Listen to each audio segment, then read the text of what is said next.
துணை முதல்வரான உதயநிதி எடப்பாடி பழனிசாமி அவர்களையும் அதிமுகவையும் ரொம்பவுமே பேசியிருந்தாரு. அதாவது எதிர்க்கட்சி தலைவருக்கு நான் ஒன்னு தெரிவித்துக் கொள்கிறேன், நீங்கள் இன்னைக்கு ஆம்புலன்ஸ் வண்டிகளை எல்லாம் நிறுத்துவதற்கு முயற்சி செஞ்சுட்டு இருக்கீங்க.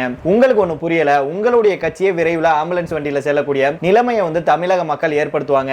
விரைவில் ஐசியூல தான் உங்களுடைய இயக்கம் அனுமதிக்கப்படும். உங்களையும் காப்பாற்றுகின்ற பொறுப்பை முதல்வர் செய்வார் அப்படின்னு உதயநிதி ஸ்டாலின் அவர்கள் பேசியிருந்தாரு. இந்த நிலையில தான் இதற்கு திரு எடப்பாடி பழனிசாமி அவர்கள் கடுமையான பதிலடி ஒண்ணு கொடுத்திருக்காங்க. சேலத்துல நடந்த கம்யூனிஸ்ட் மாநாட்டில் நான் பாதி கம்யூனிஸ்ட் அப்படின்னு ஸ்டாலின் அவர்கள் சொல்றாரு. அப்படின்னா பாதி கம்யூனிஸ்ட் திமுக விழுங்கிருச்சு அப்படின்னு அர்த்தம். கூட்டணி கட்சிகளை உசாரா இருங்க. உங்களை பயன்படுத்தி ஆட்சிக்கு வர திமுக துடிக்குது. உங்களுடைய நிலையோ தலைகீழா இருக்கு. மக்கள் செல்வாக்கை இழந்து கொண்டிருக்கீங்க.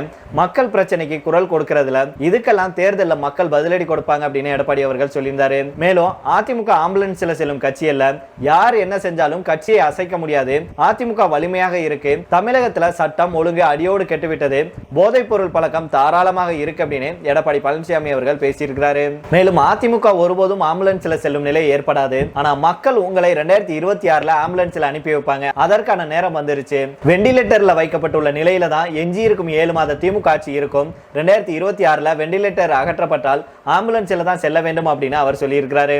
மேலும் உங்கள் தந்தை திரு ஸ்டாலின் அவர்கள் வெளிநாடு செல்லும் ரகசியத்தை சொன்னா நீங்க தாங்க மாட்டீங்க. அதனால உதயநிதி நிதானத்தோடு பேச வேண்டும் அப்படின்னு கடுமையான பதிலடியை எடப்பாடி அவர்கள் சொல்லியிருக்கிறாரு.